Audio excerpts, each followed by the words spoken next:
Hay algo que envejece el cuerpo de afuera hacia adentro, y hay algo que envejece desde adentro hacia afuera. Lo primero es el tiempo. El tiempo pasa y el cuerpo cambia. Eso no hay quien lo detenga. No hay crema que lo revierta completamente. No hay cirugía que borre del todo la evidencia de los años. El tiempo actúa sobre el cuerpo y el cuerpo lo registra. Eso es biología. Eso es inevitable.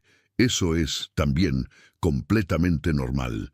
Pero lo segundo, lo que envejece desde adentro hacia afuera, no es inevitable. Es un conjunto de hábitos mentales que la mayoría de las personas tiene sin saber que los tiene. Hábitos que no se ven en el espejo al principio, que se instalan despacio, silenciosamente, con tanta naturalidad que dejan de sentirse como hábitos y empiezan a sentirse como la realidad, como el carácter de la persona, como así soy yo o así funciona mi mente, como algo dado, no como algo construido. Y sin embargo, esos hábitos mentales tienen efectos físicos documentados y medibles. El cortisol crónico, la hormona del estrés que producen muchos de estos hábitos cuando se mantienen durante semanas, meses, años, acelera el envejecimiento celular de manera que los biólogos pueden medir en los telómeros, que son las estructuras que protegen los cromosomas y que se acortan con el estrés crónico exactamente como se acortan con el paso del tiempo. Deteriora el sistema inmune de maneras que hacen que la persona sea más vulnerable a infecciones y más lenta en recuperarse de ellas. Altera el sueño. El cortisol elevado crónicamente interrumpe el sueño profundo y restaurador, que es el que realmente regenera. Inflama el cuerpo de manera sistémica, con consecuencias en los dolores articulares, en el sistema cardiovascular, en la función cognitiva. No de manera abstracta, de manera concreta y medible. Hay mujeres que viven con un nivel de desgaste interno que no tiene nada que ver con su edad calendario y todo que ver con la manera en que su mente habita el mundo. ¿Cuántas veces te despertaste cansada aunque hayas dormido las horas que hay que dormir? ¿Cuántas veces terminaste un día sin haber hecho nada físicamente agotador y sin embargo sintiéndote agotada de una manera que el cuerpo no puede explicar completamente? ¿Cuántas veces notaste que ciertas personas de tu misma edad, con circunstancias similares, con los mismos años encima, parecen vivir con una energía y una ligereza que a ti se te escapa? Una ligereza que no tiene que ver necesariamente con tener menos problemas, sino con tener una diferente relación con los problemas que tienen. La diferencia con frecuencia no está en el cuerpo, está en los hábitos mentales, en las maneras de pensar que producen desgaste continuo, aunque no se haga nada físicamente agotador.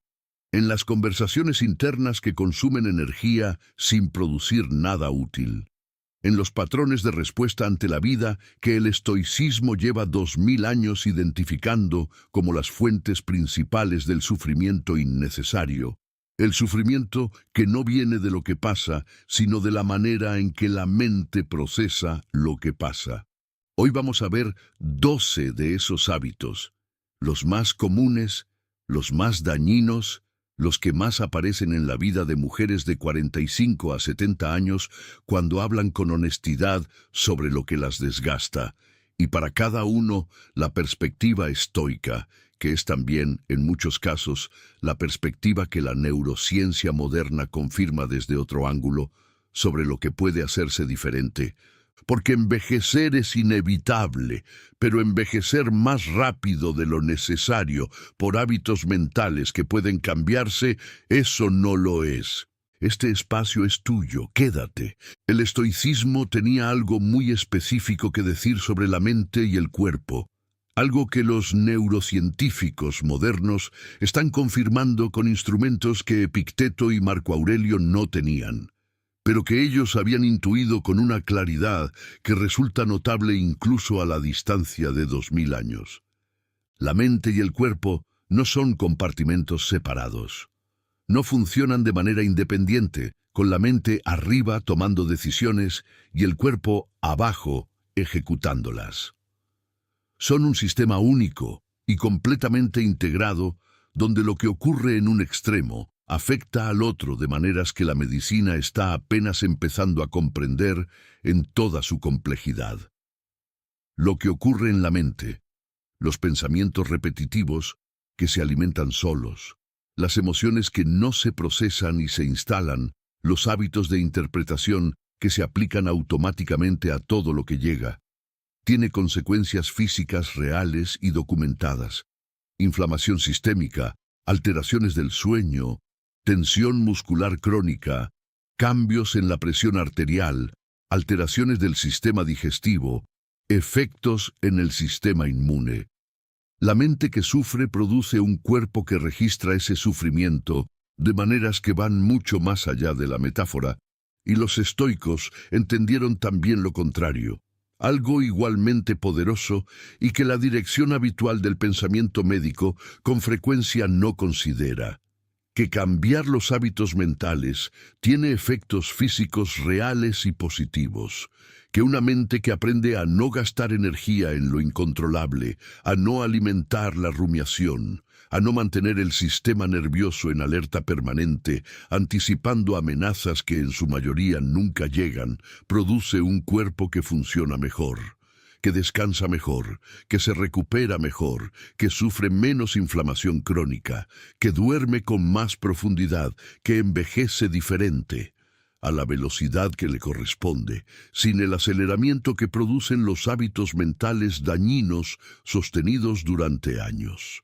Marco Aurelio escribió sus meditaciones mientras gobernaba un imperio en guerra, mientras su cuerpo enfermaba, mientras enterraba a varios de sus hijos, experiencias que habrían destruido a muchas personas. Las condiciones externas de su vida eran extremas, y sin embargo hay algo en sus escritos, una cualidad de ecuanimidad, de presencia real en el presente, de descanso en la propia claridad, que se percibe a través de la distancia de 2000 años. Esa cualidad no era un don natural con el que nació. Era el resultado de una práctica deliberada, constante e imperfecta de gestión de los propios hábitos mentales. Una práctica que comenzó cada mañana y que requirió cada día volver a elegirla. Epicteto enseñó exactamente lo mismo desde una posición radicalmente diferente: que la libertad real no es la ausencia de circunstancias difíciles, sino la capacidad desarrollada, con práctica, con trabajo, con la constancia que requiere cualquier entrenamiento real, de no dejar que esas circunstancias gobiernen completamente lo que ocurre adentro. Que los hábitos mentales, no los eventos externos, son los que determinan en una medida enorme si vivimos con energía o agotadas, con paz o con desgaste constante, con presencia en la propia vida o atrapadas en el pasado y el futuro. Séneca añadió algo más: que el tiempo es el único recurso que no puede recuperarse, y que gastarlo en hábitos mentales que no producen nada, que solo consumen sin construir, es el mayor desperdicio posible, no porque el tiempo sea escaso en abstracto, sino porque es tuyo, el único que lo es completamente. Eso es lo que vamos a explorar hoy: los 12 hábitos que más tiempo y energía consumen, y la alternativa estoica para cada uno. La vida de un hombre es la imagen de sus pensamientos. Si cambias la manera en que piensas, cambias tu vida. Marco Aurelio. Una advertencia antes de empezar. Mientras escuchas, es probable que reconozcas varios de estos hábitos en ti misma. Quizás muchos. Eso no es señal de que algo esté mal contigo. Es señal de que eres humana y de que viviste en una cultura que no enseña a gestionar la mente de otra manera. Escúchalos sin juicio. El reconocimiento sin juicio ya es el primer paso.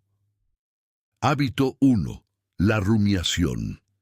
¿Te ha pasado que estás haciendo algo completamente diferente, lavando los platos, manejando, intentando dormir, y la mente vuelve sola a la misma conversación, al mismo problema, al mismo momento que salió mal hace días, o semanas, o meses?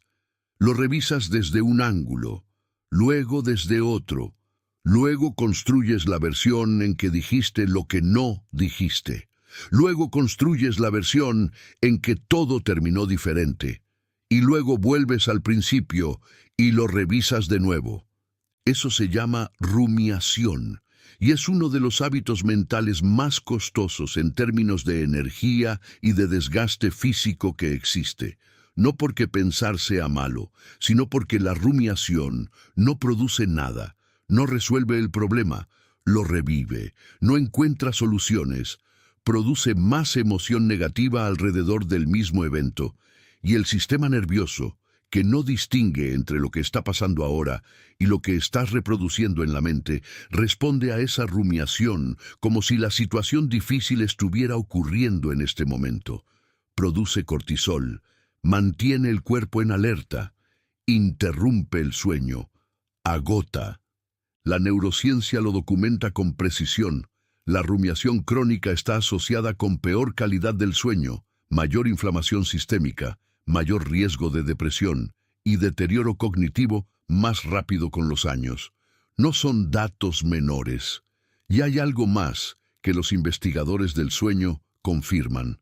Gran parte de la dificultad para dormirse que muchas mujeres de esta edad experimentan tiene como causa principal no los factores físicos, sino la actividad mental en el momento de acostarse.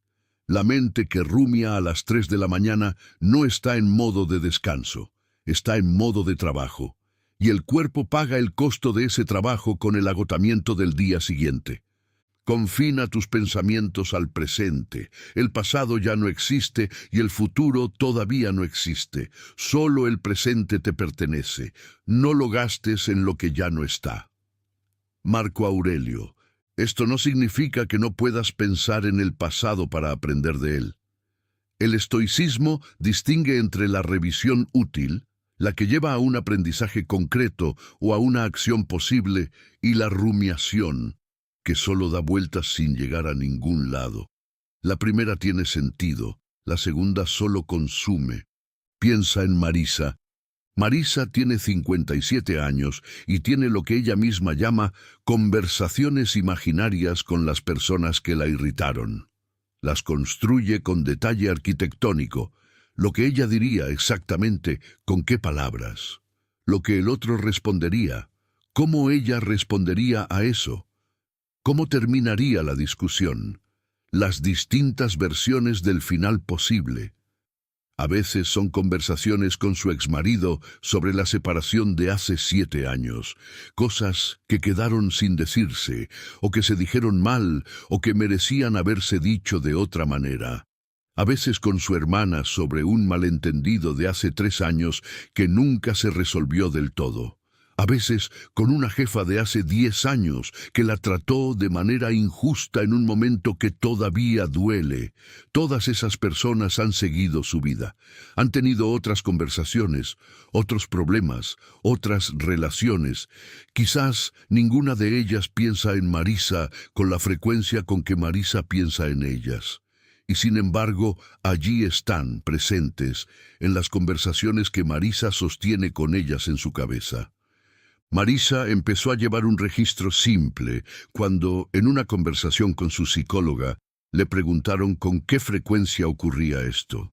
Marisa no lo sabía. Siempre lo había hecho. Era parte del paisaje. La psicóloga le pidió que lo registrara. Una señal simple en un cuaderno, sin evaluar ni analizar. Solo notar. Y descubrió que en una semana tipo notaba ese patrón entre 12 y 16 veces. 12 a 16 veces en una semana, su mente gastaba tiempo y energía en conversaciones que nunca habían ocurrido con personas que no estaban presentes, sobre situaciones que en la mayoría de los casos ya no podían cambiarse. El solo hecho de verlo cuantificado, de ver el número escrito en papel, produjo en Marisa algo que ninguna explicación teórica había logrado antes. La urgencia real de cambiar. No la urgencia abstracta de saber que debería hacerlo. La urgencia concreta de ver lo que costaba. Empezó a practicar una sola cosa. Cuando notaba que la rumiación empezaba, ese instante específico en que la mente iniciaba la conversación familiar, se preguntaba en voz baja, a veces literalmente susurrado, ¿puedo hacer algo con esto ahora mismo? Si la respuesta era sí, si había una acción concreta posible, la hacía. Si la respuesta era no, y en la mayoría de los casos la respuesta era no, porque el evento era del pasado y la persona no estaba presente, practicaba redirigir la atención a algo que estuviera ocurriendo en el presente. La sensación de sus pies en el suelo, el sonido de lo que había a su alrededor, la textura de lo que tenía en las manos. No siempre funcionó de inmediato. La mente tiene sus propios hábitos y los cambia despacio, pero con el tiempo, la frecuencia disminuyó. Y con esa disminución, algo que Marisa no había anticipado. La calidad del sueño mejoró de una manera que le parecía desproporcionada para un cambio tan aparentemente pequeño. Esta semana lleva un registro simple. Cada vez que notes que tu mente está en una conversación imaginaria o revisando un evento pasado sin producir ninguna acción concreta, márcalo, sin juzgarte, solo ver. Al final de la semana, cuenta.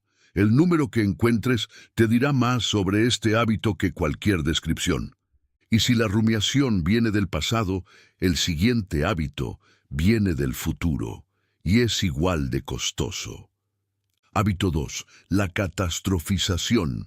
La cita médica que tienes la semana que viene. Antes de ir, la mente ya construyó el diagnóstico más oscuro posible y elaboró sus consecuencias. El mensaje que tu hija no contestó en 2 horas. La mente ya construyó 3 versiones de lo que puede haber pasado, ninguna tranquilizadora. El cambio en el trabajo que se anunció como «pronto comunicaremos más detalles». La mente ya construyó el escenario donde pierdes el empleo y sus implicaciones económicas en los próximos meses. ¿Reconoces eso? Esa tendencia de la mente a ir directamente al peor caso posible, a construirlo con detalle, a prepararse para él emocionalmente antes de que haya ocurrido, y en la mayoría de los casos, antes de que haya ninguna evidencia real de que vaya a ocurrir. La catastrofización no es irracionalidad. Es una función del cerebro humano que tiene raíces evolutivas. El cerebro que anticipaba las amenazas sobrevivía mejor. El problema es que ese mecanismo, diseñado para entornos donde las amenazas eran físicas e inmediatas, funciona de la misma manera con las amenazas sociales, emocionales, médicas que llegan en el siglo XXI. Y el resultado es un sistema nervioso activado de manera permanente, preparándose para catástrofes que en la mayoría de los casos nunca llegan de la manera que se imaginaron. Sufrimos más en la imaginación que en la realidad. El sabio no teme lo que aún no ocurrió, sino que actúa en lo que puede actuar y descansa en lo que no puede. Séneca. Piensa en Luciana. Luciana tiene 54 años y cuando su médica le dijo que los análisis mostraban algo que requería más estudios para descartar, Luciana pasó los 10 días siguientes en lo que ella describe como vivir en el peor escenario posible. Investigó síntomas en Internet, lo que, como sabe quien lo ha hecho, multiplicó los escenarios oscuros disponibles en lugar de reducirlos. Construyó mentalmente no uno, sino varios diagnósticos posibles, y elaboró las consecuencias de cada uno con un nivel de detalle que habría requerido horas de trabajo deliberado si lo hubiera hecho conscientemente. Empezó a hablar con sus hijos de una manera que, sin decir nada explícito, los preparaba emocionalmente para algo grave. Durmió mal 10 noches consecutivas. No por el problema físico, que todavía no estaba diagnosticado, sino por el escenario mental que había construido alrededor de él. El resultado de los estudios fue benigno. No había nada preocupante. 10 días de cortisol real, de sueño interrumpido, de conversaciones difíciles con sus hijos que crearon una ansiedad en ellos que no era necesaria, de desgaste físico y emocional completamente medible, por algo que no existía fuera de su mente. Luciana, después de esa experiencia, empezó a trabajar con su psicóloga algo específico: la diferencia entre la preocupación útil y la catastrofización. La preocupación útil dice: hay algo que no sé y que podría ser grave. Voy a hacer lo necesario para obtener información. La catastrofización dice: hay algo que no sé y que podría ser grave. Voy a construir el escenario más grave posible y vivirlo emocionalmente antes de tener información. La primera lleva a la acción, la segunda solo consume. Y aprendió a hacerse la pregunta práctica que interrumpe la segunda antes de que se desarrolle completamente: ¿tengo información suficiente ahora mismo para saber que eso va a pasar? En la mayoría de los casos de catastrofización, la respuesta honesta es no. Y no tengo suficiente información para saber es un lugar infinitamente menos agotador desde el que esperar que ya sé que lo peor va a ocurrir. La próxima vez que notes que tu mente está construyendo un escenario negativo sobre algo que todavía no ocurrió, hazte esta sola pregunta: ¿tengo información suficiente para saber que eso va a pasar? Con frecuencia la respuesta honesta es no. Y no tengo información suficiente para saber es un lugar mucho menos agotador desde el que esperar. Pasamos del futuro catastrófico al pasado que no se suelta, otro de los grandes consumidores de energía. Hábito 3. El resentimiento crónico. Hay algo que llevas. Quizás llevas muchos años llevándolo. Una cosa que alguien te hizo, o que dejó de hacerte, que también duele, que te cambió algo de una manera que todavía hoy, cuando aparece, produce la misma emoción que produjo entonces: la rabia, la tristeza, la sensación de injusticia, la pregunta de ¿por qué a ti? El resentimiento crónico tiene una característica que lo hace especialmente costoso. Es una emoción que parece dirigida hacia afuera, pero que vive completamente adentro. La persona que te hizo daño quizás ya no piensa en eso. Quizás ni lo recuerda con la intensidad con que tú lo recuerdas. Quizás hace años que siguió su vida, que encontró otras preocupaciones, que está completamente absorta en su propio presente. Y tú sigues cargando el peso de lo que hizo, como si cargarlo fuera una forma de hacer justicia. Como si el tamaño de tu resentimiento correspondiera al tamaño del daño que recibiste. Como si dejar de cargarlo fuera perdonar algo imperdonable. Y como si perdonar significara decir que lo que pasó estuvo bien. No hace justicia. El resentimiento crónico, la emoción negativa mantenida durante meses o años en relación a alguien o algo del pasado, tiene efectos físicos documentados que van más allá del bienestar emocional: mayor presión arterial de manera consistente, mayor inflamación sistémica, peor calidad del sueño, mayor riesgo cardiovascular a largo plazo. Tu cuerpo paga el precio de cargar algo que el otro ni sabe que llevas. Y el pago no es simbólico, es celular, es hormonal, es medible en los análisis de sangre. Cuando alguien te hace daño o te insulta, recuerda que cree que su conducta es apropiada. No puedes esperar que piense como tú. Si piensas que él tiene razón para actuar así, comprenderás. Si crees que se equivoca, ten compasión de quien aún no ve con claridad. La rabia solo te daña a ti.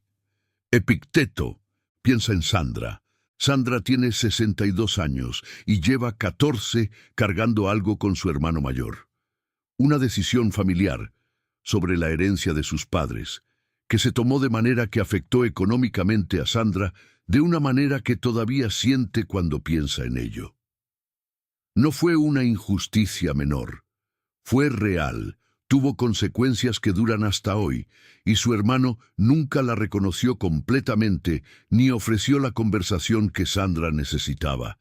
El hermano siguió su vida, Sandra siguió la suya, Y sin embargo, el hermano ocupa en la mente de Sandra un espacio que es completamente desproporcionado al que ocupa en su vida real, que es mínimo, porque apenas se ven. Cada vez que aparece en una reunión familiar, Sandra siente la rabia llegar con la misma intensidad que a los 48, cuando todo ocurrió. Cada vez que alguien menciona su nombre en una conversación, hay un giro en el estómago que ella reconoce inmediatamente, 14 años después. Lo que Sandra empezó a entender, despacio, con mucha resistencia inicial porque la rabia se sentía completamente justificada, y en parte lo era, es que cargar ese resentimiento durante 14 años no le había devuelto lo que perdió. No había producido justicia de ningún tipo. No había cambiado al hermano, que probablemente ni era consciente de la magnitud de lo que Sandra sentía. Solo había producido 14 años de un peso extra que ella cargaba completamente sola y que a su hermano no le costaba absolutamente nada. El costo era completamente suyo, solo suyo.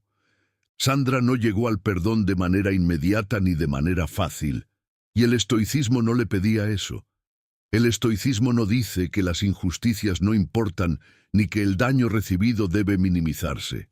Lo que Sandra encontró, despacio y con trabajo, fue algo diferente al perdón en el sentido convencional.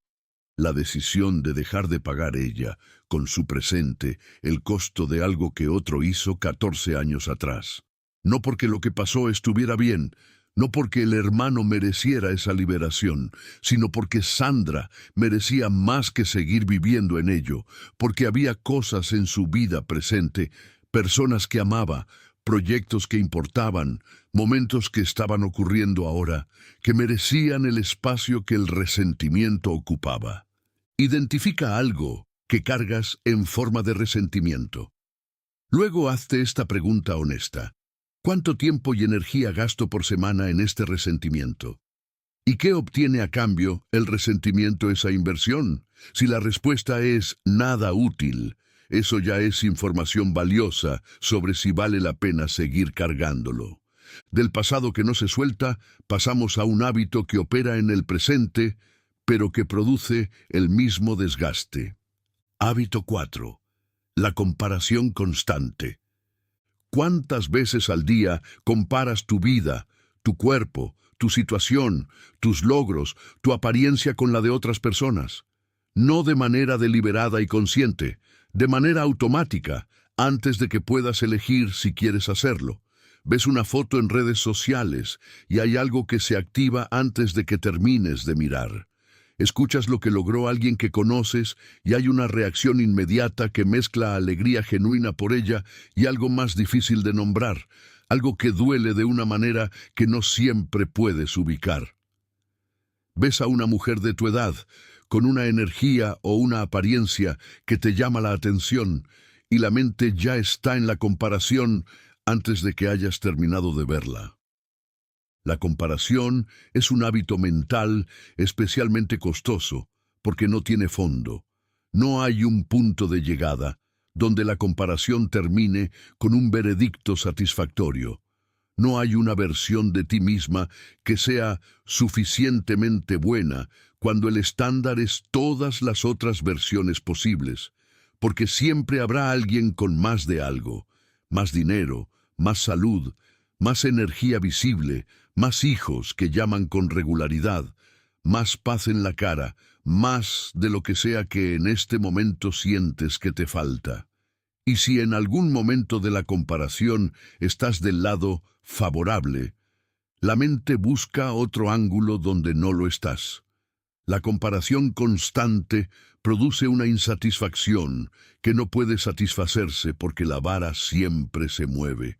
Es una trampa sin salida que sin embargo requiere una inversión continua y real de energía. Las redes sociales han amplificado este hábito de una manera que generaciones anteriores no conocieron. Antes, la comparación se limitaba al círculo cercano, las personas que veías en persona, cuyos contextos completos conocías. Ahora, la comparación tiene acceso a la versión editada y curada de la vida de cientos de personas, presentada en el momento más favorable posible, sin el contexto del día difícil que precedió a la foto bonita, ni de los problemas que coexisten con el logro que se celebra.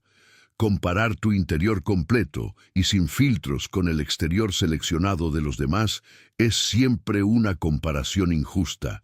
Siempre perderás esa comparación. Siempre.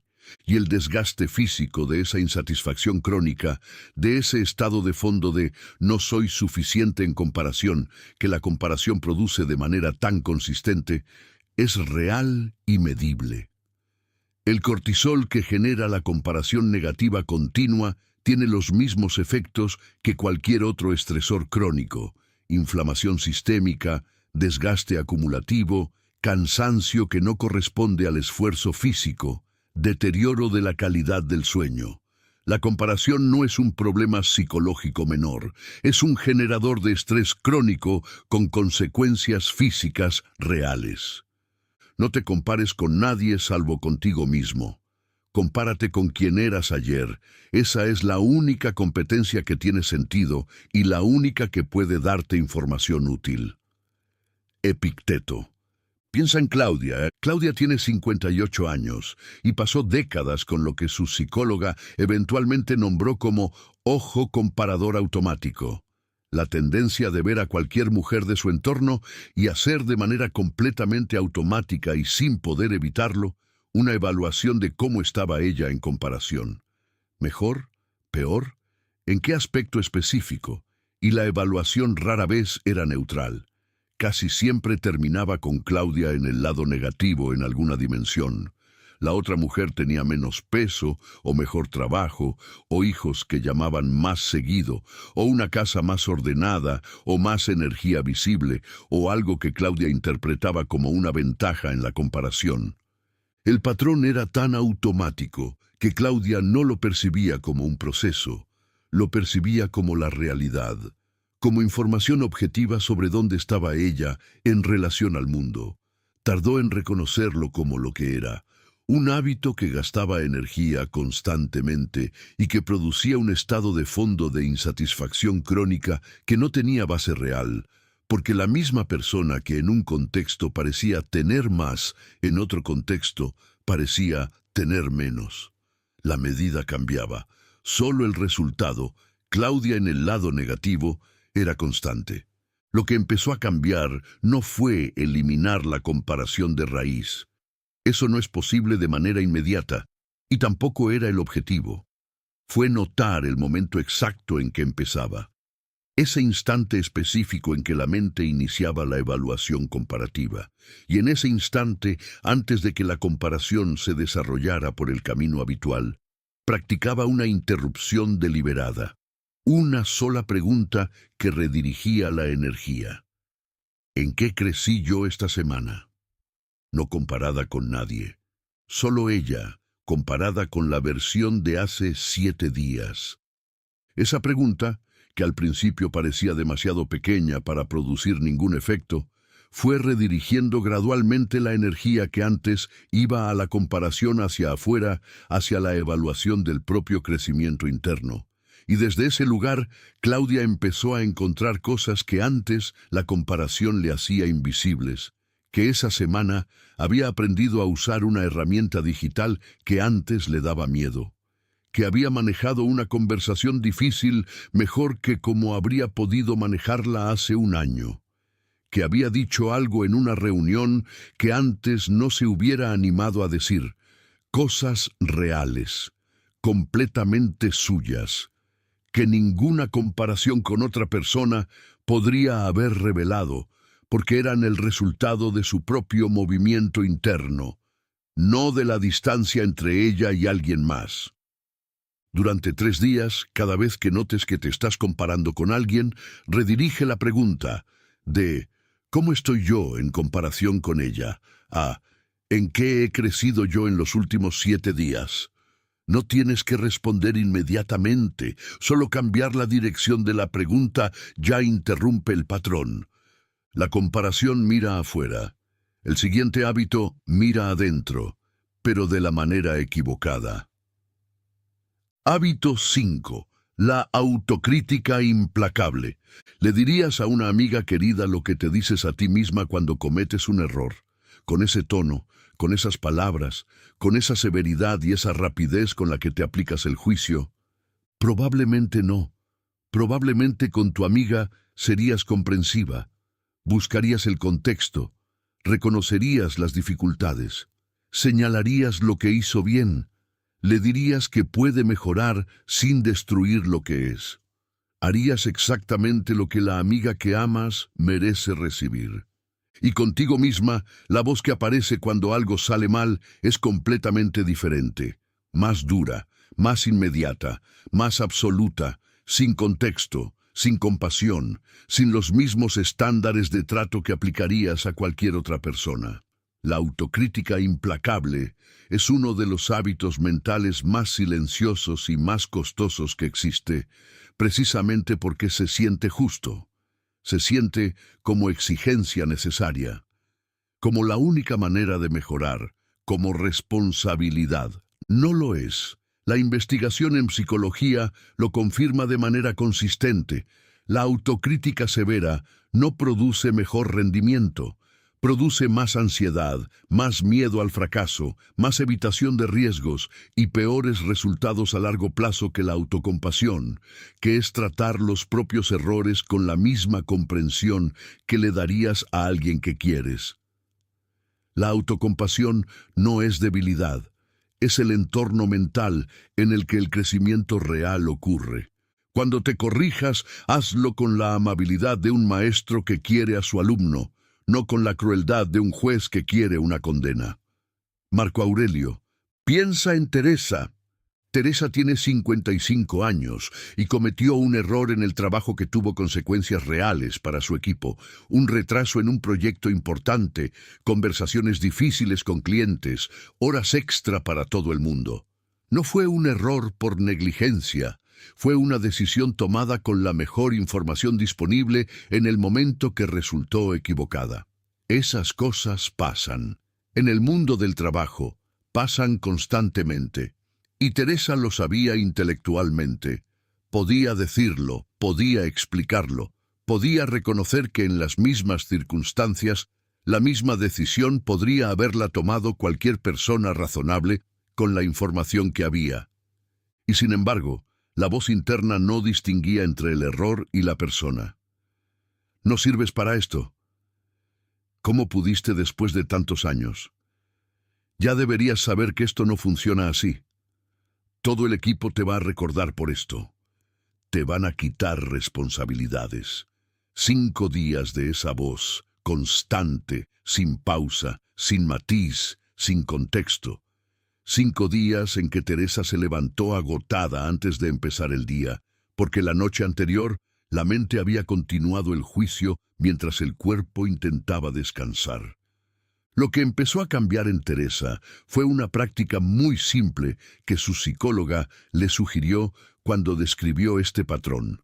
Cuando la voz autocrítica llegaba con una afirmación sobre ella misma, escribir exactamente lo que decía, literalmente en papel, con las palabras exactas, y luego, al lado en otra columna, escribir lo que le diría a una colega a quien estimara que hubiera cometido el mismo error en las mismas circunstancias.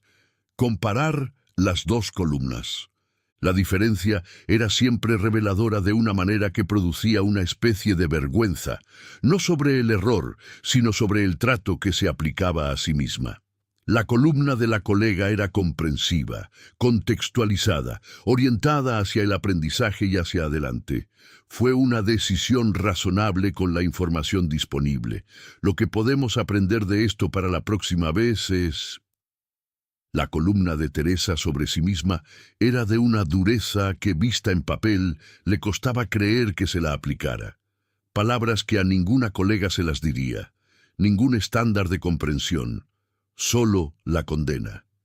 Ese ejercicio no eliminó la autocrítica, pero la moderó, y con la moderación vino algo que Teresa no esperaba: más capacidad de aprender del error, no menos. porque desde un lugar menos hostil hacia sí misma podía mirar lo que había pasado con más claridad y con menos defensividad. Podía ver qué había salido mal sin que esa visión amenazara lo que era como persona. La próxima vez que cometas un error y la voz autocrítica llegue, escribe lo que dice, literalmente, en papel. Luego escribe al lado lo que le dirías a alguien que amas en la misma situación. Lee las dos versiones. La diferencia entre las dos es el espacio donde la autocompasión puede empezar a instalarse. Del trato que te das a ti misma, pasamos al trato que das a lo que aún no ocurrió. Hábito 6. La necesidad de controlar lo incontrolable. Hay cosas que no puedes controlar. Las decisiones de tus hijos adultos, el comportamiento de las personas difíciles de tu vida, el resultado de los procesos médicos, el comportamiento del mercado económico, el tiempo que hará el día de algo importante, la salud de las personas que amas, la manera en que alguien recibe lo que dices, lo que piensan de ti personas que apenas conoces. Y sin embargo, cuánta energía se gasta en intentar controlar exactamente esas cosas. En las conversaciones preventivas que se tienen para influir en una decisión que ya está tomada. En los escenarios que se construyen para prepararse para lo que no puede saberse de antemano. En la preocupación que, aunque no cambia nada, produce la ilusión de que al menos estás haciendo algo. En el control sobre los pequeños detalles cuando los grandes escapan completamente. La necesidad de control no satisfecha produce un estado de activación crónica del sistema nervioso que es físicamente idéntico al estrés. El cuerpo no distingue entre la amenaza real y la incertidumbre intolerable de lo que no puede controlarse. Responde a las dos con el mismo conjunto de respuestas fisiológicas: cortisol, adrenalina, presión arterial elevada, sistema digestivo alterado, sueño interrumpido. Y cuando esa incertidumbre es permanente, cuando hay una cantidad enorme de cosas fuera de tu control y la mente no acepta eso, y sigue intentando gestionarlas con preocupación, con conversaciones preventivas, con el control de los detalles pequeños que no compensan la incertidumbre de los grandes. El cuerpo vive en un estado de alerta que lo desgasta de manera sistemática con el tiempo. Hay además un componente de agotamiento cognitivo que raramente se menciona. El esfuerzo de mantener el intento de control requiere atención constante. La mente que intenta controlar lo incontrolable necesita monitorear, anticipar, planear para contingencias, revisar. Es un trabajo de tiempo completo que se hace sin paga y sin resultados. Y ese trabajo consume una energía cognitiva que podría estar en otra parte. Hay cosas que dependen de nosotros y cosas que no dependen de nosotros. Las primeras son nuestras opiniones, impulsos, deseos y aversiones. Las segundas son todo lo demás. Si mezclas las dos, sufrirás. Si las distingues claramente, serás libre. Epicteto. Piensa en Esperanza. Esperanza tiene 60 años y tiene una hija de 32 que tomó una decisión de vida. Mudarse a otra ciudad con una pareja que Esperanza no termina de conocer bien, siguiendo un camino profesional que Esperanza no hubiera elegido para ella, con la que no está de acuerdo. No es que la hija esté en peligro, ni que haya señales objetivas de que algo vaya mal. Es que las decisiones de su hija no son las que Esperanza hubiera tomado. Y Esperanza pasó 2 años intentando, de todas las maneras disponibles, influir en lo ya decidido. Conversaciones largas que terminaban en el mismo lugar. Preguntas formuladas con cuidado para hacer visibles las consecuencias que la hija no veía. Argumentos presentados de manera diferente, esperando que esta vez llegaran de manera diferente. Comentarios sutiles y también no tan sutiles sobre las alternativas posibles. 2 años. Nada cambió la decisión, y en el proceso la relación con su hija se deterioró de manera perceptible. Había tensión donde antes había confianza. Y Esperanza acumuló un nivel de desgaste que no tenía ningún correlato con ningún resultado concreto, porque el resultado seguía siendo exactamente el mismo. Lo que Esperanza fue aprendiendo con mucha resistencia, porque el amor de madre no suelta fácilmente y no debería tenerlo que hacer, es la distinción que Epicteto enseñaba con tanta claridad. La decisión de su hija no estaba en su columna. Nunca lo había estado. Su hija era adulta y tenía el derecho y la responsabilidad de tomar sus propias decisiones, incluso las que Esperanza no hubiera tomado. Lo que sí estaba en la columna de Esperanza era cómo respondía ella a esa decisión. ¿Qué tipo de presencia quería ser en la vida de su hija desde ese lugar de desacuerdo? ¿Cómo quería manejar su propia ansiedad sobre algo que no podía cambiar? Si quería gastar los próximos años en la tensión del intento de control o en el amor que podía darse dentro de la realidad que existía. Esas cosas sí dependían de Esperanza, y al enfocar la energía allí, en lo que genuinamente podía, algo cambió. No la situación externa, que siguió siendo la misma, sino la experiencia interna de Esperanza con esa situación. El desgaste disminuyó. La relación con su hija mejoró, paradójicamente, cuando Esperanza dejó de intentar cambiarla. Y Esperanza recuperó algo de la energía que durante 2 años había gastado sin producir nada. Toma una cosa que te esté causando ansiedad ahora mismo. Divide en 2 columnas. Lo que depende de ti y lo que no depende de ti. Para cada cosa en la primera columna, escribe la acción concreta posible. Para cada cosa en la segunda columna, practica escribir. Esto no está en mis manos. Lo suelto. No tiene que sentirse bien de inmediato. Solo practica hacer la distinción.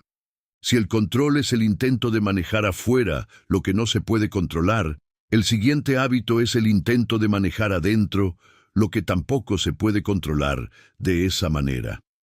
Hábito 7. La supresión emocional.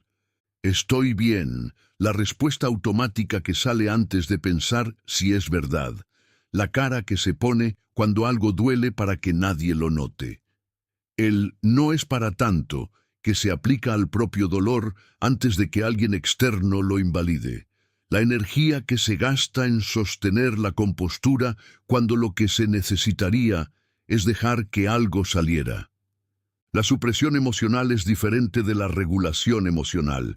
La regulación dice, siento esto y puedo elegir cómo responder desde aquí. La supresión dice, no siento esto o no debo sentir esto, y empuja la emoción hacia adentro. La regulación es una habilidad que construye fortaleza. La supresión es un hábito que acumula carga. Lo que la supresión emocional produce en el cuerpo es también bien documentado. Las emociones que no se procesan, que no se nombran, no se sienten completamente, no se expresan de alguna manera, se instalan en el cuerpo, en la tensión muscular, en el dolor crónico sin causa orgánica clara, en el sueño que se interrumpe por razones que no siempre se pueden identificar, en el cansancio que no corresponde al esfuerzo del día. El cuerpo no olvida lo que la mente suprimió, solo lo guarda en otro formato. Es necesario que el sabio sienta sus emociones, pues de lo contrario no sería sabio sino de piedra. Lo que no puede hacer es ser gobernado por ellas sin su permiso. Séneca piensa en Graciela. Graciela tiene 63 años y fue la fuerte durante toda su vida adulta, no de manera accidental. Fue una identidad que construyó deliberadamente porque en su familia de origen la fortaleza tenía valor y la vulnerabilidad tenía costo. La que no se quebraba ante nada. La que seguía cuando los demás necesitaban que alguien siguiera. La que nunca pedía ayuda, porque pedir ayuda era mostrar una debilidad que le parecía inaceptable. Durante décadas, Graciela guardó cosas con una eficiencia que ella misma admiraba, sin saber que lo que admira como virtud era también un hábito que estaba produciendo consecuencias físicas reales y acumulativas. El cuerpo fue registrando año tras año lo que la mente guardaba. Los dolores de cabeza empezaron a los 40 y fueron volviéndose más frecuentes hasta ser crónicos a los 50, 2 o 3 veces por semana, algunos meses casi diarios.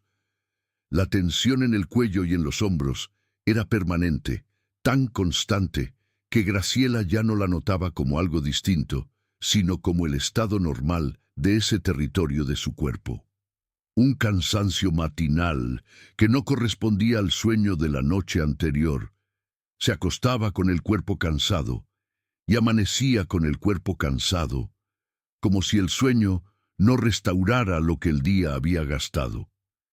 A los 60, en una conversación con una amiga que la conocía desde los 20 años, en uno de esos encuentros raros donde el contexto y el momento y el nivel de confianza producen algo que las conversaciones habituales no producen. Graciela empezó a hablar de algo de su pasado que nunca había nombrado completamente, de algo que había pasado hace mucho tiempo y que nunca había podido decirse, ni siquiera a sí misma, con todas las palabras. Y no pudo parar de llorar, no el llanto discreto y socialmente controlado que conocía, el que permitía la imagen de fortaleza, un llanto profundo, sin control, que traía cosas de muy adentro y de muchos años atrás. Su amiga no la detuvo, no le dijo que se calmara ni que ya pasó. Solo estuvo allí, presente, en silencio, mientras Graciela lloraba lo que llevaba años sin poder llorar. Al terminar, algo que Graciela describió, buscando las palabras exactas como estar más liviana que en años. No porque sus circunstancias hubieran cambiado en nada, porque algo que llevaba mucho tiempo guardado había encontrado finalmente una forma de salida. Graciela empezó a trabajar con una psicóloga, algo que nunca había considerado que necesitara. Aprender a dejar que las emociones ocurrieran sin suprimirlas automáticamente. No para desbordarse en cualquier contexto, sino para tener espacios seguros donde lo guardado pudiera salir de manera ordenada. El resultado con el tiempo fue algo que sorprendió a su médica. Los dolores de cabeza crónicos disminuyeron de manera significativa. La tensión en el cuello cedió, el sueño mejoró, sin ningún cambio en su situación física externa.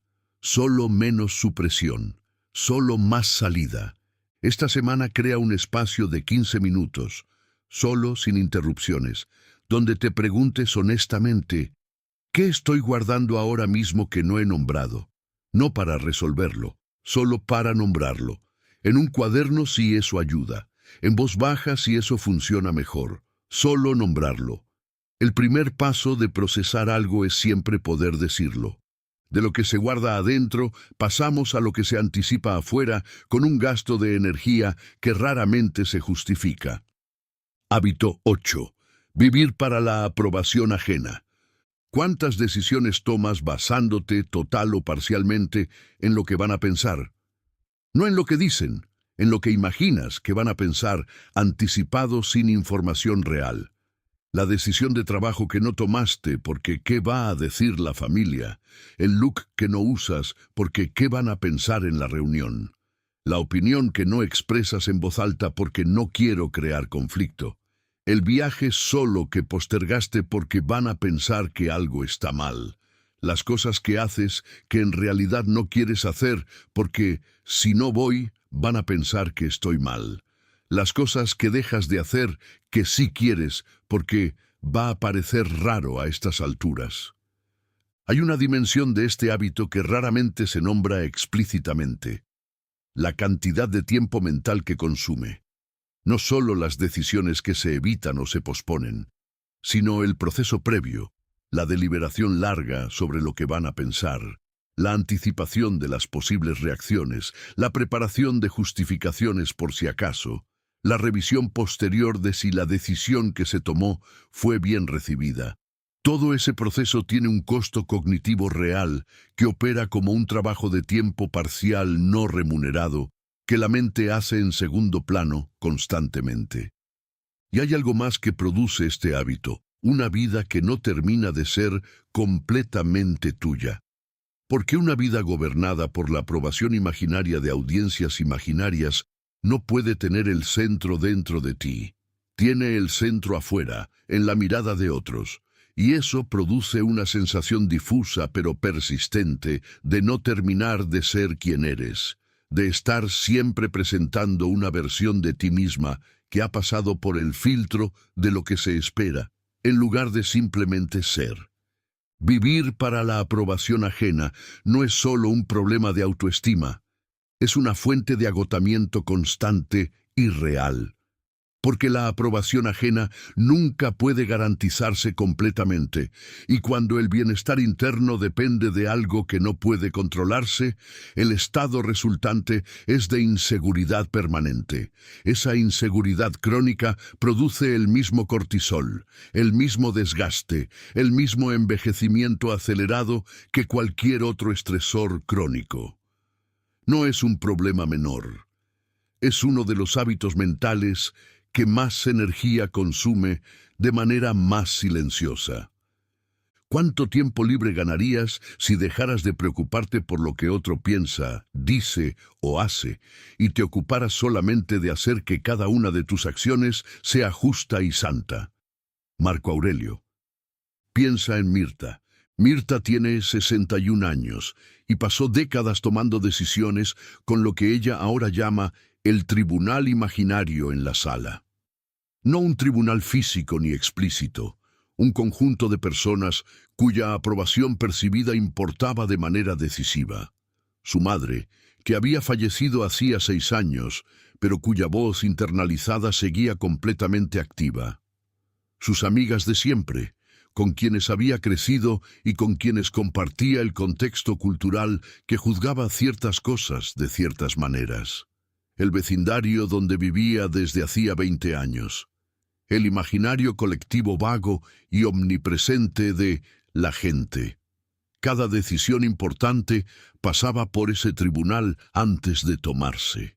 Y muchas decisiones, después de pasar por ese tribunal, se archivaban sin tomarse porque el tribunal encontraba objeciones. Mirta tomó conciencia específica de este hábito cuando, a los 57, quiso hacer un curso de escritura creativa que encontró en el centro cultural de su ciudad. Le gustaba la idea. Tenía tiempo los martes por la noche que estaba libre. El costo era razonable.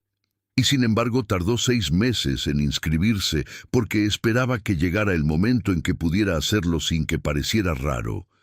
Sin que su círculo se preguntara qué le había pasado para hacer eso, sin que nadie pudiera pensar que estaba en crisis o pasando por algo o siendo rara.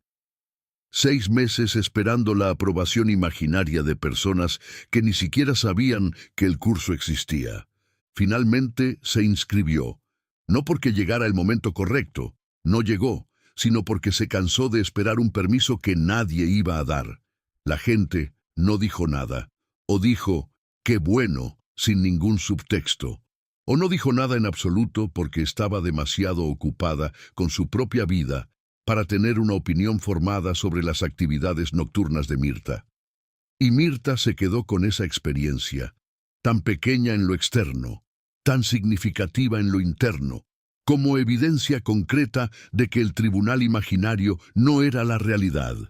Que el costo de esperar su aprobación era enorme y real, y que el costo de ignorarlo era, en la mayoría de los casos, mucho más pequeño de lo que el miedo hacía creer. Identifica una cosa que has postergado o evitado principalmente por miedo a la opinión de otros. Luego, hazte esta pregunta. Si nadie supiera que lo hago o que lo dejé de hacer, ¿lo haría? Si la respuesta es sí, eso te dice que el obstáculo real no es la cosa, sino el tribunal imaginario. Y los tribunales imaginarios pueden disolverse con evidencia real de que sus sentencias no tienen poder. Del tribunal exterior pasamos al más difícil de todos, el tribunal interior. Hábito 9. El perfeccionismo paralizante. Cuando esté más organizada, empiezo. Cuando tenga más tiempo libre, lo hago. Cuando las cosas estén más estables en el trabajo, me lo permito. Cuando esté más segura de que va a salir bien, lo digo. Cuando el momento sea el correcto, el que se sienta completamente correcto, me arriesgo. Cuando esté completamente lista, intento. ¿Reconoces alguna de esas frases? No como cosas que dices en voz alta necesariamente, como cosas que ocurren adentro, como la razón que la mente encuentra para que algo que quieres hacer todavía no sea el momento, todavía no las condiciones correctas, todavía un poco más de preparación, un poco más de estabilidad, un poco más de certeza antes de empezar. El perfeccionismo paralizante es uno de los hábitos mentales más hábiles en su propio disfraz. Se presenta como responsabilidad, como prudencia, como tomar en serio algo que importa. No es que no lo quiera hacer, es que quiero hacerlo bien cuando esté lista. Y esa presentación hace que sea especialmente difícil de cuestionar, porque suena razonable, suena como madurez, suena como exactamente lo contrario de la impulsividad. Pero lo que produce no es calidad, es parálisis, es el tiempo que pasa mientras esperas el momento que nunca llega de manera completamente correcta, porque la corrección completa que esperas no existe en la vida real, solo en la imaginación del perfeccionismo. Y el costo de esa parálisis no es abstracto, es la lista de cosas que querías hacer y que no hiciste. Los proyectos que tenían potencial real y que nunca ocurrieron. Las conversaciones que necesitaban tenerse y que se postergaron hasta que el momento fue menos oportuno. Las partes de ti misma que esperaron el momento correcto que nunca llegó. Mientras aplazas tu vida, ella pasa, todo lo presente huye, todo lo futuro es incierto, solo la acción de hoy es tuya. Séneca. Piensa en Marisol. Marisol tiene 59 años y quería escribir, no necesariamente un libro publicado ni algo que le importara a nadie más. Solo escribir, llevar un diario, o escribir historias cortas, o simplemente poner en palabras cosas que había tenido adentro desde hacía décadas y que de alguna manera nunca habían encontrado salida. Y llevaba décadas sin hacerlo, no porque no quisiera, lo quería de verdad. Era uno de esos deseos que regresaba cada cierto tiempo con una insistencia que la hacía notar, sino porque la lista de razones para que el momento no fuera todavía el correcto era siempre más larga que la disposición de empezar. No tengo el tiempo adecuado. Cuando los hijos eran pequeños y el tiempo era objetivamente escaso. Necesito un espacio tranquilo que todavía no tengo. Cuando los hijos crecieron, pero la casa seguía siendo ocupada y ruidosa. Cuando se jubile mi marido, voy a tener más tiempo para mí. Cuando la jubilación llegó y trajo sus propias demandas. Cuando mi situación de salud esté más estable. Cuando una enfermedad de un familiar ocupó el centro. Siempre había una razón. Siempre el momento no era todavía exactamente el correcto. Y mientras tanto, los años pasaban y la escritura seguía siendo algo que Marisol iba a hacer. A los 57, en un taller de literatura al que fue casi por accidente, una amiga le había dado la entrada como regalo de cumpleaños. Le dieron una instrucción tan simple que Marisol la escuchó con escepticismo. Escribe durante 10 minutos sobre cualquier cosa, sin que sea bueno, sin que tenga ningún propósito específico, sin que vaya a ningún lado. Solo escribe durante 10 minutos y para. Marisol lo hizo. Escribió sobre la cocina de su abuela por alguna razón que no supo explicar. Lo que salió no era literatura extraordinaria. No tenía por qué serlo, pero era suyo, era completamente suyo. Y había ocurrido en 10 minutos, no en el momento perfecto que llevaba décadas esperando. Marisol escribe ahora 15 minutos todas las mañanas, antes de que empiece el día. A veces más, si la cosa tira. Nunca menos de los 15, porque los 15 son los que sostiene el hábito independientemente de cómo esté el resto del día. No porque las condiciones sean perfectas cuando se sienta a escribir, raramente lo son, sino porque entendió algo que el perfeccionismo paralizante le había ocultado durante décadas. Que las condiciones perfectas no son la causa de empezar las cosas que importan. Son, con frecuencia, la consecuencia de haberlas empezado ya. Que el espacio tranquilo para escribir no llegó antes de que Marisol empezara a escribir. Llegó después porque Marisol creó ese espacio cuando decidió que ya era hora.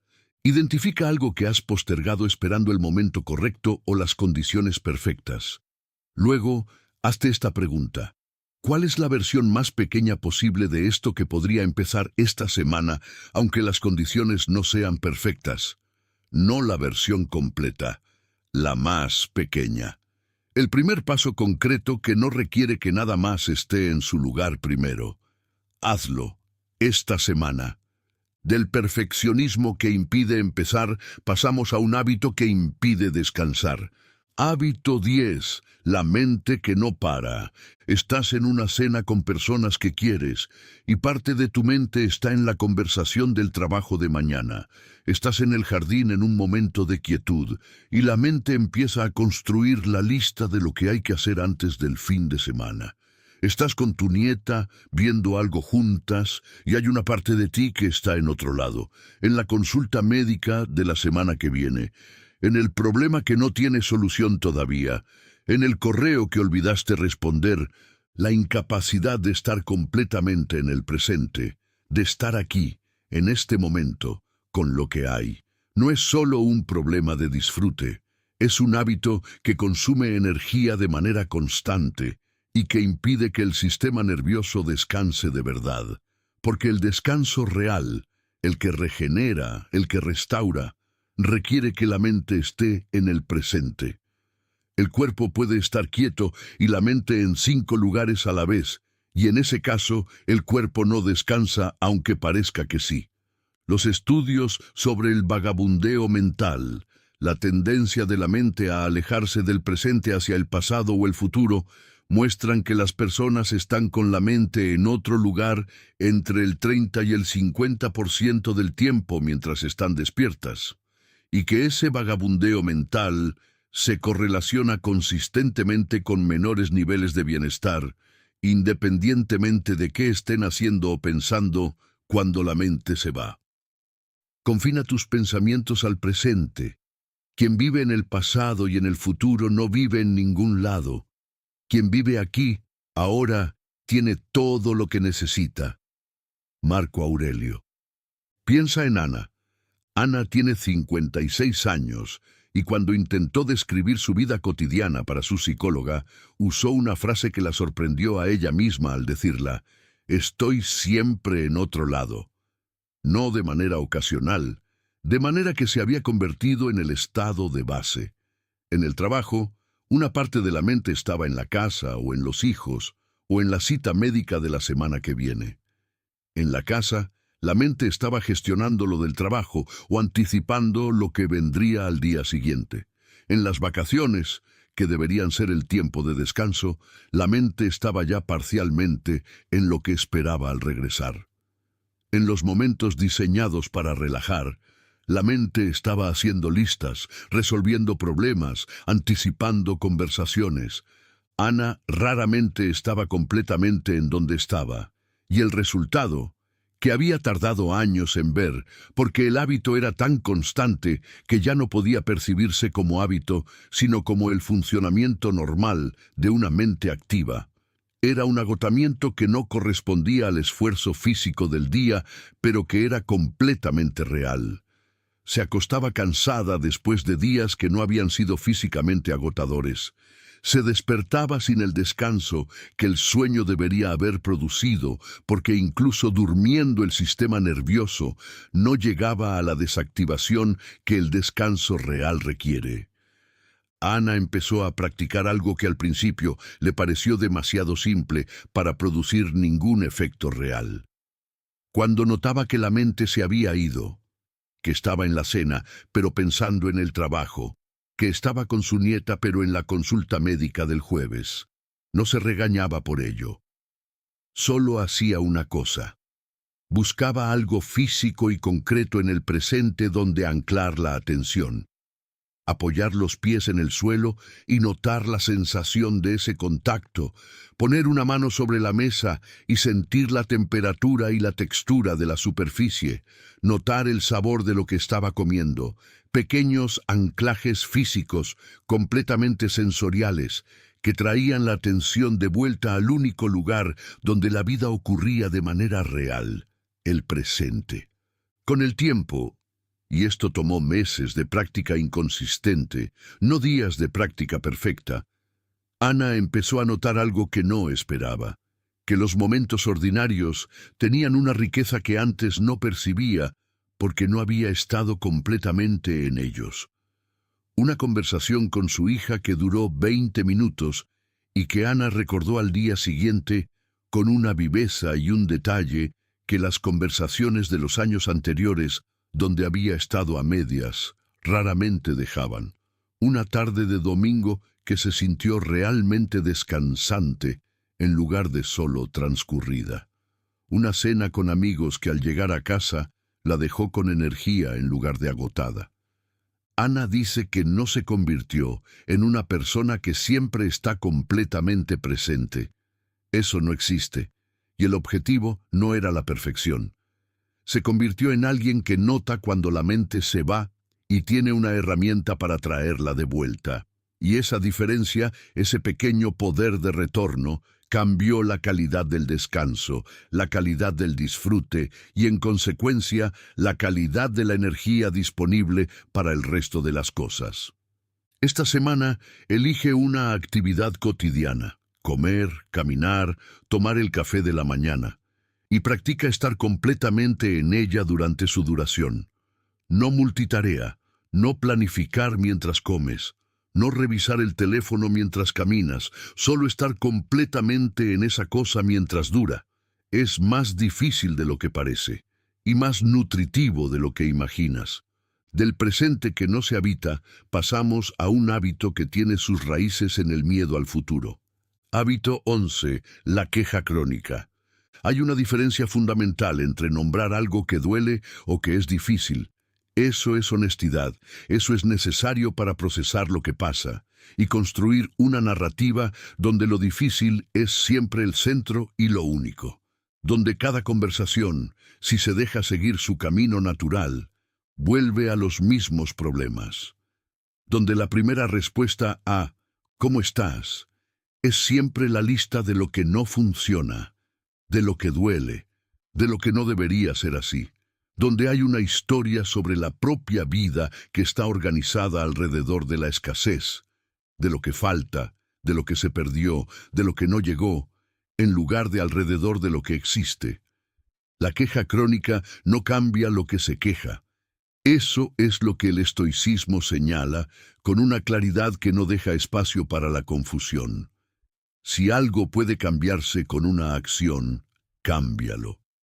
Si no puede cambiarse, quejarse de ello no cambia nada.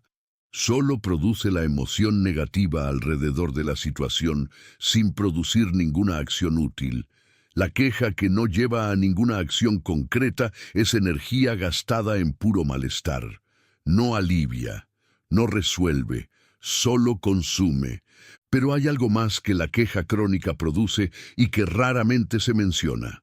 Cambia la manera en que el cerebro procesa la experiencia con el tiempo. La narrativa que contamos sobre nuestra vida no es solo una descripción de lo que ocurre, moldea la percepción de lo que ocurre. El cerebro que ha practicado durante años el patrón de notar lo que falta y lo que duele, se vuelve más eficiente en detectar exactamente eso, porque es lo que ha entrenado. No de manera deliberada ni malintencionada, por pura neuroplasticidad. El cerebro se optimiza para lo que practica. Y si lo que practica es encontrar el problema, Se convierte en experto en encontrar el problema, incluso cuando hay también cosas buenas presentes que otro cerebro sin ese entrenamiento vería con más facilidad. La queja crónica, en ese sentido, es un hábito que se retroalimenta. Cuanto más se practica, más material encuentra, lo que produce más queja, que entrena aún más al cerebro en esa dirección. Sin una interrupción deliberada del ciclo, el ciclo se profundiza con el tiempo. No busques que los eventos sean como deseas. Desea que los eventos sean como son. Allí encontrarás la paz. Epicteto. Piensa en Dolores. Dolores tiene 64 años y tiene una amistad de 30 años con una mujer a quien quiere genuinamente. Hay historia real, hay cariño real, hay momentos compartidos que no tienen precio. Y cuando se juntan, que es con frecuencia, la conversación sigue un patrón predecible que Dolores empezó a notar solo cuando empezó a buscar activamente notarlo. Los problemas de salud, los hijos que no llaman lo suficiente, el gobierno y sus fallos, los vecinos con sus ruidos, el tiempo que está peor cada año, los precios de todo, la gente de hoy en día, que no es como la gente de antes. Y aunque hay algo cómodo en esa complicidad, la sensación de que alguien más ve el mundo de la misma manera, de que las quejas son compartidas y por lo tanto validadas. Dolores reconoció, cuando lo miró de frente, que invariablemente terminaba las conversaciones con esa amiga sintiéndose peor que antes de empezarlas, más pesada, más cansada, menos con ganas de cualquier cosa. Lo que Dolores empezó a hacer, no de manera radical ni confrontacional, porque la amistad le importaba y la amiga no era mala persona, era simplemente alguien con el mismo hábito que ella misma tenía. Fue introducir una pregunta diferente en esas conversaciones. Cuando llegaba el momento en que la queja se consolidaba, cuando ambas estaban bien instaladas en el catálogo de lo que no funcionaba, Dolores preguntaba, «¿Y aparte de eso, qué pasó esta semana que te gustó?» La primera vez, su amiga la miró con una expresión entre la sorpresa y la sospecha. La segunda vez, encontró una respuesta más rápidamente. Con el tiempo, esa pregunta se convirtió en parte del patrón de las conversaciones. No eliminó la queja. Tampoco era el objetivo. Pero abrió un espacio para que la queja no fuera todo. Más importante para Dolores que el cambio en las conversaciones con su amiga fue el cambio que fue ocurriendo en su propio monólogo interno. Empezó a notar cuando la narración interna de su día era principalmente de queja, cuando la primera historia que se contaba sobre lo que había ocurrido estaba organizada alrededor de lo que había salido mal, lo que había faltado, lo que no debería haber pasado, y empezó a practicar incluir en esa narración también lo que había ocurrido bien, no para negar lo difícil, sino para tener el cuadro completo. El día estuvo difícil en esto, y también ocurrió esto, que me gustó. Las dos cosas, juntas, sin que una borrara a la otra. Al final de esta semana, antes de dormir cada noche, escribe 3 cosas específicas que ocurrieron ese día que fueron bien, por pequeñas que sean, no en lugar de nombrar lo difícil. Además de ello, con el tiempo, este hábito entrena al cerebro a incluir en su narrativa también lo que funciona, no solo lo que duele. Del presente que se cuenta desde el problema, llegamos al último hábito, el que opera en el nivel más profundo. Hábito 12. La desconexión del cuerpo. Hay mujeres que llevan décadas viviendo principalmente en la cabeza, en los pensamientos, en los planes, en los análisis, en las conversaciones internas. Y en ese proceso, el cuerpo se convirtió en algo que se arrastra, el vehículo que lleva la mente de un lugar a otro, que se alimenta cuando la agenda lo permite, que descansa cuando ya no puede más, que se atiende cuando los síntomas son suficientemente urgentes como para no poder ignorarlos. Esa desconexión tiene consecuencias en 2 direcciones. En una, el cuerpo no recibe la atención preventiva que necesita. Los síntomas que avisaban hace meses se ignoraron hasta que no podían ignorarse. El descanso se postergó hasta el agotamiento. La alimentación se gestionó sobre la marcha sin conciencia real. En la otra, se pierde el acceso a una fuente de información que el cuerpo ofrece constantemente. Las señales de lo que está bien y lo que no, de lo que nutre y lo que drena, de lo que produce tensión y lo que produce alivio. El cuerpo habla siempre, la tensión en los hombros que aparece antes de cierta conversación, el nudo en el estómago que anticipa algo que la mente todavía no ha procesado, el cansancio que llega después de ciertos ambientes y no de otros, la expansión física que se siente cuando algo va bien. Esas señales son información real sobre la propia vida, y la mujer que aprendió a ignorarlas pierde acceso a una brújula que podría orientarla de maneras que ningún análisis mental puede replicar. Entra dentro de ti mismo con tanta frecuencia como puedas. Examina lo que sientes, no solo lo que piensas, porque la mente que solo piensa y nunca siente ha perdido la mitad de su información. Marco Aurelio. Piensa en Valentina. Valentina tiene 58 años y describe su relación con su cuerpo antes de los 54 como básicamente ignorarlo hasta que protestara lo suficiente como para que no pudiera seguir ignorándolo.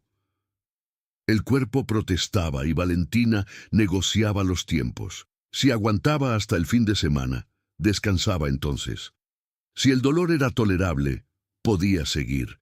Si el cansancio no era incapacitante en el sentido literal, no contaba como razón para parar. El cuerpo era el vehículo, hacía su trabajo. No había que dedicarle mucho pensamiento mientras hiciera lo que había que hacer.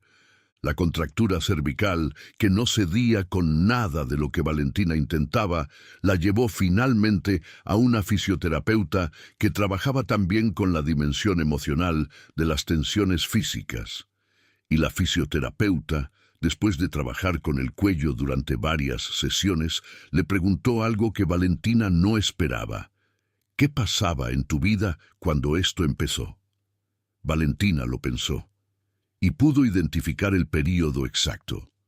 Coincidía con meses de un conflicto laboral que todavía no se había resuelto, con conversaciones difíciles que no se habían tenido, con cosas que Valentina había estado callando porque no sabía cómo decirlas sin que se complicara todo. El cuello guarda lo que no se dice, le dijo la fisioterapeuta, con la simplicidad de quien lo ha visto muchas veces.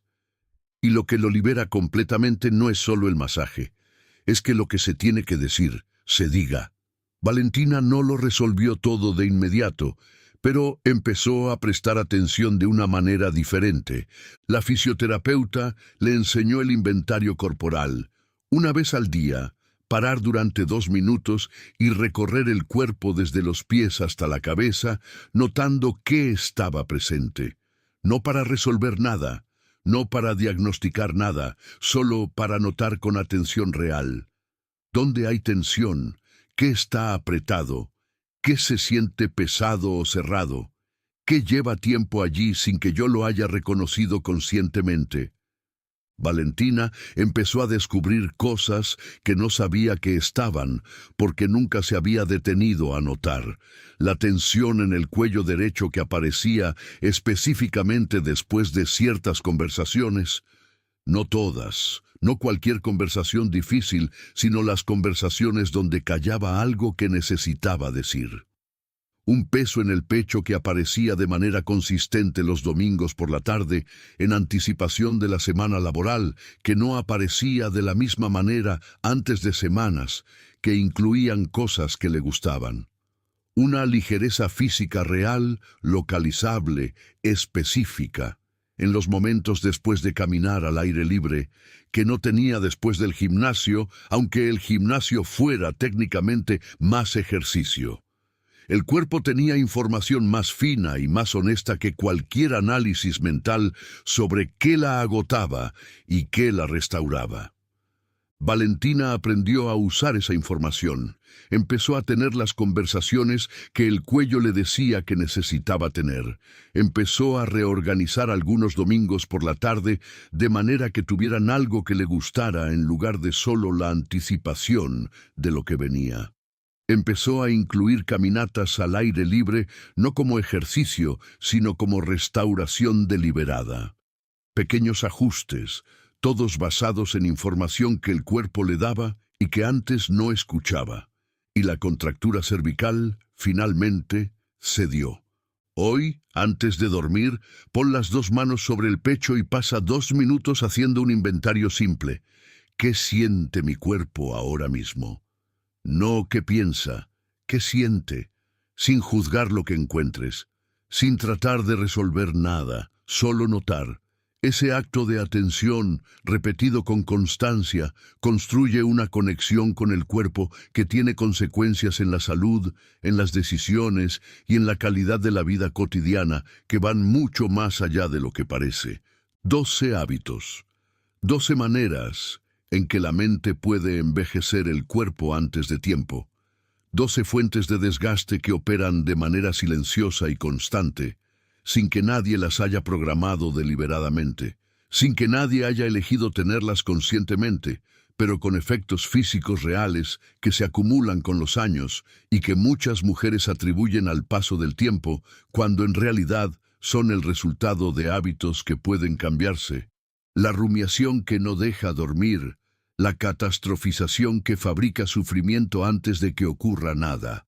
El resentimiento que nadie más carga excepto quien lo lleva, la comparación que no tiene fondo, la autocrítica que destruye sin construir, el intento de control sobre lo incontrolable, la supresión de lo que necesita salir, el tribunal de la aprobación ajena, el perfeccionismo que paraliza, la mente que no para, la queja crónica que tiñe el presente, la desconexión del cuerpo que pierde su voz.